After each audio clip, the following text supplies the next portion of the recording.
Andy Johnson, Minnesota State University. We are looking at children and adolescents' mental health, an important topic. We'll have about 5 or 6 of these. We are going to look at the most common mental health disorders in children and adolescents, and you can read that list yourself. As well, we will end with some ideas on how to promote mental health. It's not enough simply to react to mental health issues. Schools and parents must promote mental health, and I'll give you some ideas to do that at the end. Now, the goal is simply to raise an awareness, to inform you so you know what is what.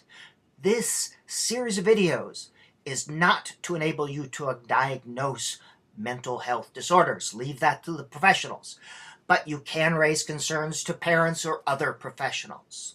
1 in 5 students, ages 9 to 17, have experienced a mental health issue at some time. That does not mean currently, but have experienced. Large numbers are undiagnosed and left untreated. For these students, there's an increased amount of pain and suffering. Yes, pain, suffering, and a decrease in school performance. This limits these students' ability to achieve and reach their full potential in all areas, not just academic, but social, emotional, etc., in all areas. Disorder, order, and disorder. When we say there is a disorder, we are assuming there is a norm. But what is normal thinking and behavior? Normal is culturally defined. It's specific to a time, place, and culture. What is normal in one time and place may be abnormal in another. For mental disorders and psychological abnormalities, keep in mind these labels are always a bit subjective. It's not like in physical health, you have so many of this and that, and it is that. It's always a bit subjective. But we use the Diagnostic and Statistical Manual of Mental Health Disorders, the most widely used resource to define and classify and describe mental health disorders. A disorder is a significant behavioral or psychological syndrome or pattern that results in one or more of the following. There is distress, pain, or suffering for the individual. Impairment or disability. They can't do something that they want to do or should be able to do. There's an increased risk of pain, suffering, death, or loss of freedom for that person or for others. Increased risk of pain, suffering. And there is an important loss of freedom for that person or an inability to do something that they want to do. And these things occur not as a result of culture or a culturally related event or stress or trauma. 7 criteria used to label behavioral abnormalities in the dsm-iv. First of all, a person experiences personal distress, not able to function.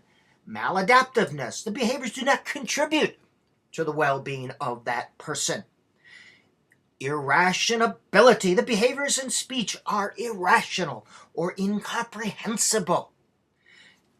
Unconventionality unpredictability. That person's behavior is unpredictable or erratic. It varies from day to day, situation to situation. There is a loss of control. Number 5, a person displays behaviors that do not fit social standards or norms or fall outside accepted customs.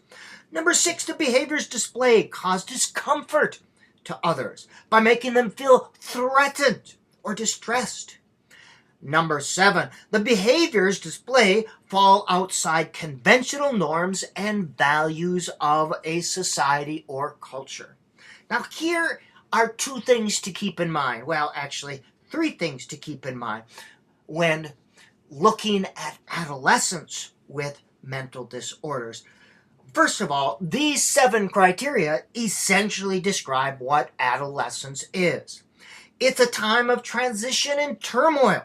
There's significant change in hormones, brain and physical development, emotions, cognitive behaviors, and personal and social relationships. They're coming to grips with all this as well. It's beginning of sexual maturation. They've got the new equipment and they're dying to try it out. Also, it is a time of identifying values and personal identity and future goals. It would be abnormal not to be a little abnormal during this time. So you can't look at adolescents in the same way that you look at adults when you consider these criteria. As well, an important one, adolescents don't know what normal is.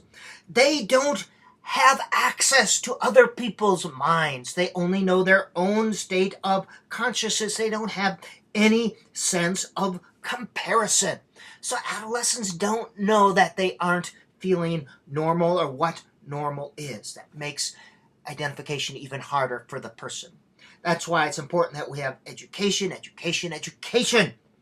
We educate our students related to mental health disorders and our teachers and our parents.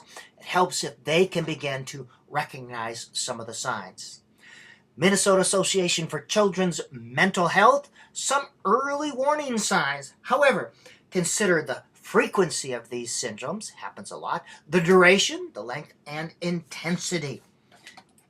And some individual behavioral concerns, and you can stop this and you can read these yourself. Some more individual behavioral concerns. Can't control feelings, overactive, bizarre, frequent physical complaints. Classroom academic concerns, and don't be afraid to stop this. School avoidance, challenge authority, developmentally inappropriate classroom behavior. Oftentimes what we think is just a naughty boy or a naughty girl or a behavior problem is a mental health issue. Unable to complete work or turn in work. There's a difference between can't and won't. Frustration, difficulty remaining seated, short attention span, disorganized. Social concerns, verbally abusive, lack of interest, social isolation, overly critical of self and others. There's a difference between can't and won't. Sometimes we think, well, that student just won't do it, just won't do his or her homework. Sometimes they can't, and as a teacher, it's very important that we understand the difference between can't and won't. All right, I have a bunch of video mini lessons and other resources related to mental health. Check there. These are free of charge, of course.